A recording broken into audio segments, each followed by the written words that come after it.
Room తీసిన వచ్చి తర్వాత వచ్చి ఇల్లు కట్టుకున్నా, ఇక్కడే స్థిరపడినాను. నేను గమనించింది ఏమంటే ఇక్కడ చాలా వెనుకబడి ఉన్నారు. మన వాళ్ళు తక్కువగా ఉన్నారు, సామాజిక వర్గం ప్లస్ వెనుకబడి ఉన్నారు. సరే ఉద్యోగం చేస్తూ ఒక నేను ఎల్సీ నాయుడు గారు ఇవంతా కలిసి ఫస్ట్ ఒక స్కూల్ పెట్టాము. మళ్ళా వచ్చింది ఒక కాలేజీ కూడా ఉంటే బాగుంటుందని మధు కాలేజీ నా పెద్దనే ఒక కాలేజీ మా భార్య కరెస్పాండెంట్గా ఉండి నడిపాను. ఒక మంచి వ్యాన్ మొత్తం కొని కమ్మ ఊరు ఏదైతే ఉందో పల్లె చుట్టూ ప్రతి గ్రామానికి పంపించి ఫస్ట్ ఎడ్యుకేషన్ చేయించాలి అని చెప్పి ప్రయత్నం మొదలుపెట్టి చాలా మంది ఈరోజు అక్కడ చదువుకున్న వాళ్ళు ఎక్కడెక్కడో విదేశాల్లో ఉన్నారు, ఎక్కడెక్కడో ఉన్నారు.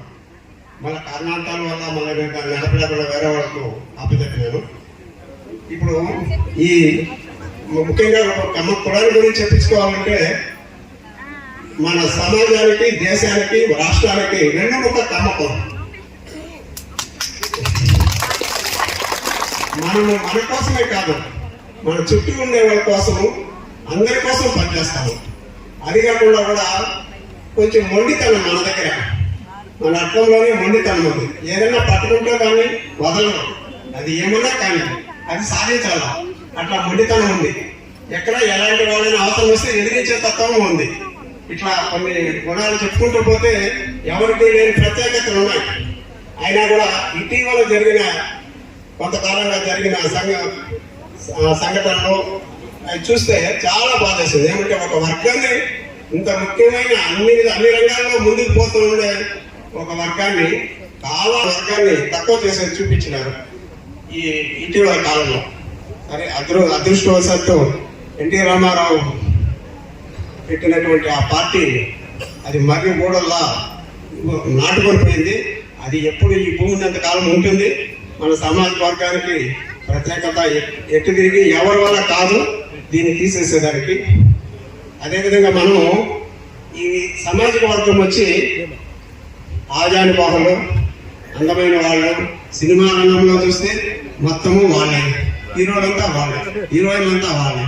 ఎందుకంటే అది అంతే. ఇది వచ్చింది మనము గంగానది మైదానం నుంచి బౌద్ధ మొత్తం తీసుకొని కృష్ణానది మైదానానికి వచ్చినాము కమ్మవర్గం వల్ల. మళ్ళా కాకతీయులు, వరంగల్లో కాకతీయులుగా పేరు మంది రాజ్యాలు ఏరియారు.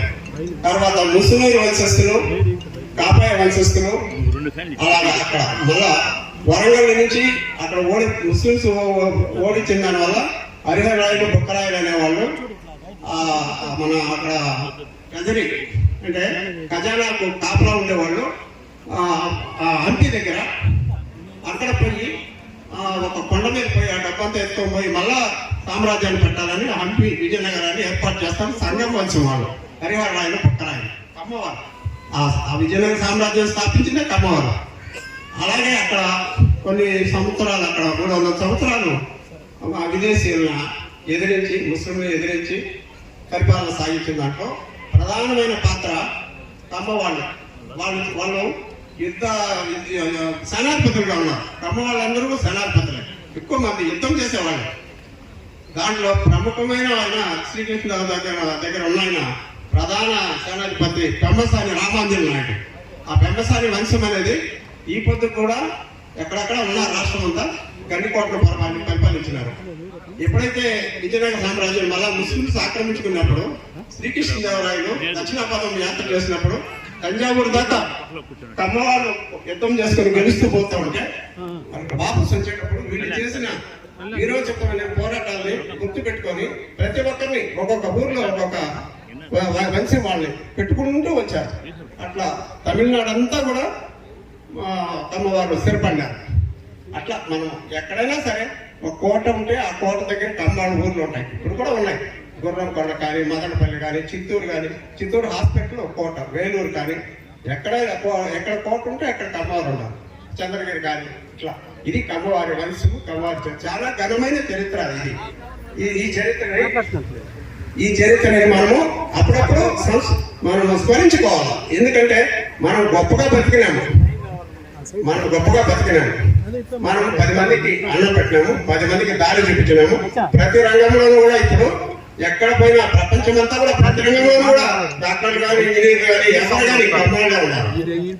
ఇప్పుడు మన వాళ్ళు ఇప్పుడంటే ఈ సంఘాలు ఇవంతా ఏమైందంటే అమెరికాకు పోయిన వాళ్ళు అక్కడ దానా అని అది అక్కడ వాళ్ళ సంఘాలు పెట్టుకొని అక్కడ వాళ్ళు వేరే దేశాల్లో చేస్తా ఉంటే మనమేది చేయకూడదు ఇక్కడ మళ్ళీ ఇప్పుడు ఇక్కడ మొదలైనవి. ఈ స్ఫూర్తి ఎందుకంటే మనలో కొంచెం తక్కువ ఉండే వాళ్ళు ఉంటారు, ఎక్కువగా ఉంటారు. దీన్ని సమానత్వం చేసుకొని పేదవాళ్ళు కూడా మనతో కూడా తక్కువ ఉండే వాళ్ళు మనతో పాటు తీసుకుపోయేదానికి అన్ని విధాల ఆర్థికంగా విద్యారంగంగా కానీ ఎట్లన్నా కూడా అందరినీ మనతో పాటు తీసుకుపోయేదానికి ఒక ప్రయత్నం ఇది. దీనికి నాకు ఈ ఊర్లో నా వంతు సాయం నేను చేస్తూ ఉన్నాను, ఇక ముందు కూడా చేస్తాను. మీకు అందరికీ విజ్ఞప్తి చేస్తూ అది నేర్చుకున్నాను.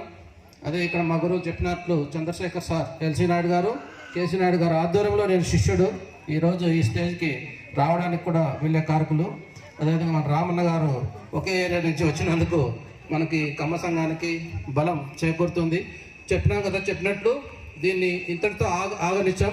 మధు సార్ కలుగన్నట్టు దీన్ని అభివృద్ధి పదంలో నడిపించడానికి తోడ్పడతామని కోరుకుంటున్నాం. ధన్యవాదాలు సార్.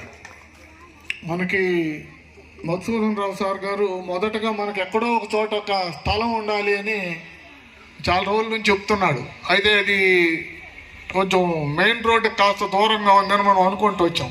సరే, ఇప్పుడు అది ఏదో ఒక పర్పస్కు మనం ఎప్పుడైనా వృద్ధాశ్రమం, అనాథాశ్రమం పెట్టినా పనికొస్తుంది, బాగుంది, మంచి తోపులో. కాబట్టి ఇప్పుడు దాన్ని వెంటనే సంఘం పేరిట రిజిస్ట్రేషన్ చేసుకుంటే స్థలాన్ని ఇస్తున్నందుకు వారికి ప్రత్యేకమైనటువంటి ధన్యవాదాలు తెలియజేస్తూ, తర్వాత కార్యక్రమంలో